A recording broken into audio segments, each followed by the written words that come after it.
Confissões, de Santo Agostinho. Quarto livro, O Professor. Capítulo 1. Seduzido e sedutor.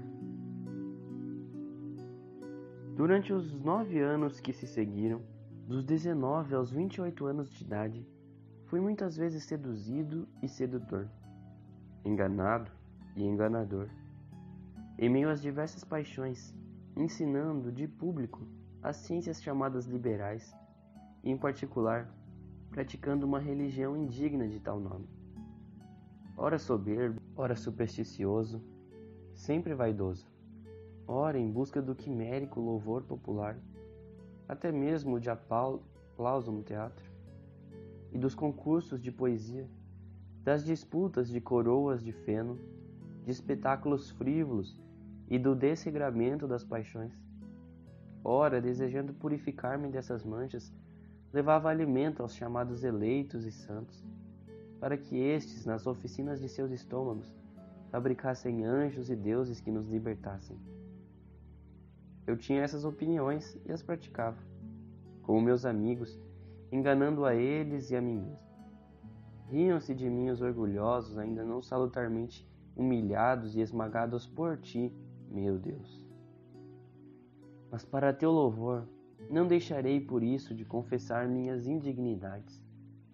Imploro me concedas que eu possa percorrer com memória fiel o caminho de meus erros passados, oferecendo-te sacrifícios de júbilo. Sem ti, o que sou eu para mim, senão um guia a caminho do abismo? Que sou eu quando tudo me corre bem, senão alguém que te suga o leite e se nutre de ti, ó alimento incorruptível? E que venha a ser o homem, qualquer homem, visto que é apenas homem? Zombem de nós os fortes e poderosos. Nós, miseráveis e fracos, não cessaremos de nos confessar a ti.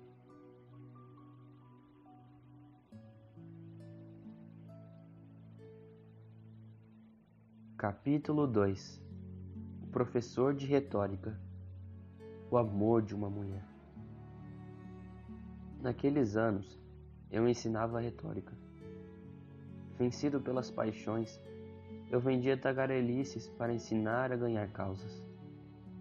Todavia, Senhor, tu bem sabes que eu preferia ter bons discípulos.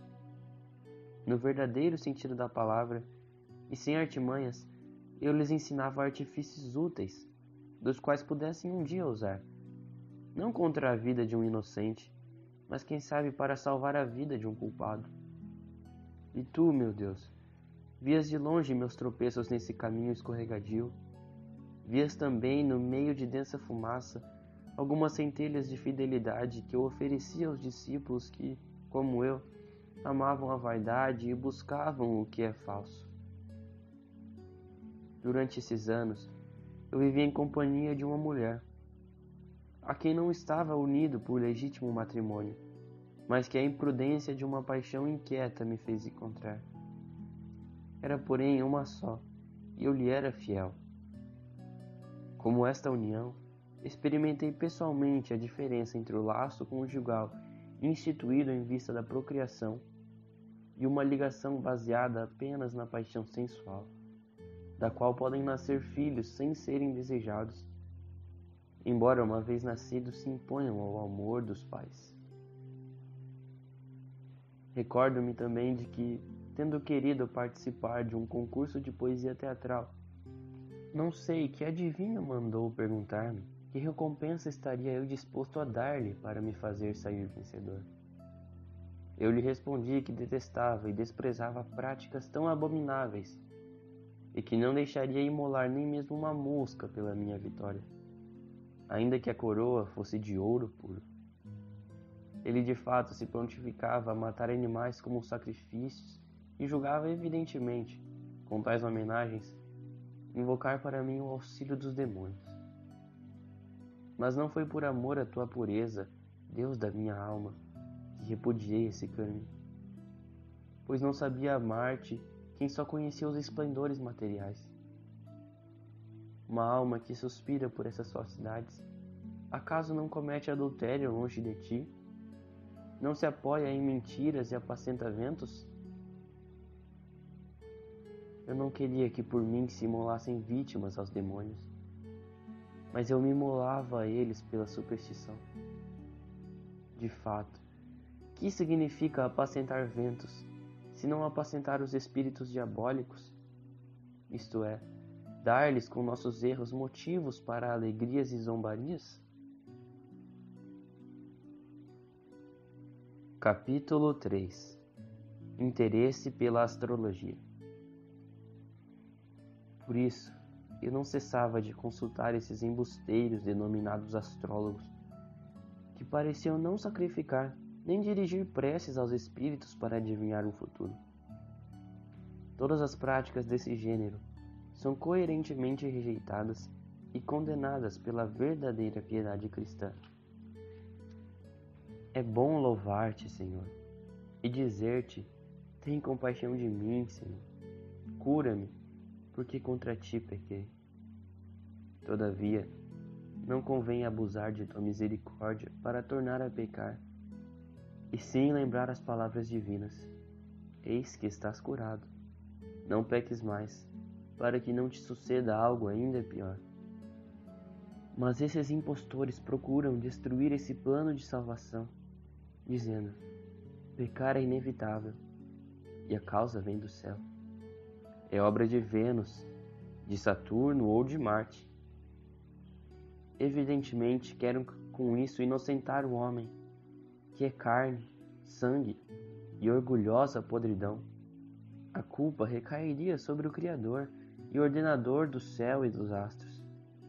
E quem é este, senão tu, nosso Deus, suavidade e fonte da justiça, que retribuis a cada um de acordo com seu comportamento, e não desprezas um coração contrito e humilhado?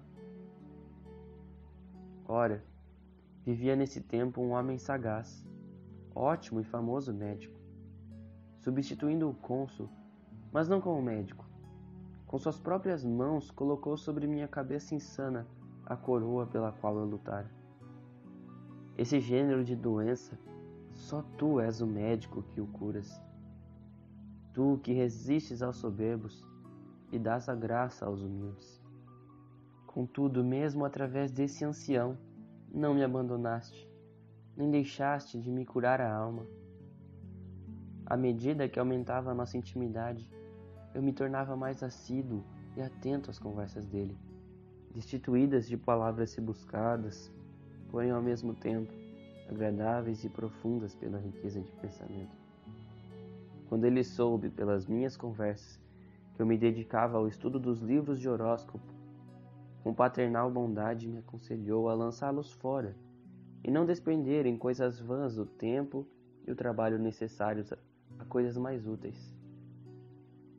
Contou-me que também ele fizera tais estudos e que na juventude chegara a pensar em fazer disso uma profissão.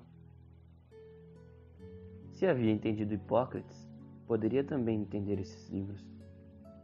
No entanto, decidiu abandonar tais estudos para seguir a medicina, por tê-los achado completamente falsos e não querer, como homem honesto, ganhar o pão à custa de enganar as pessoas.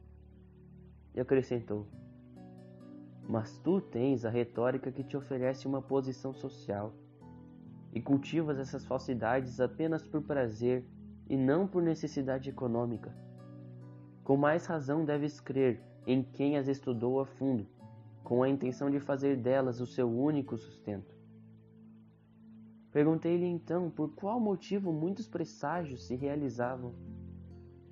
Respondeu-me como pôde, que era pela força do acaso, presente por toda a parte na natureza.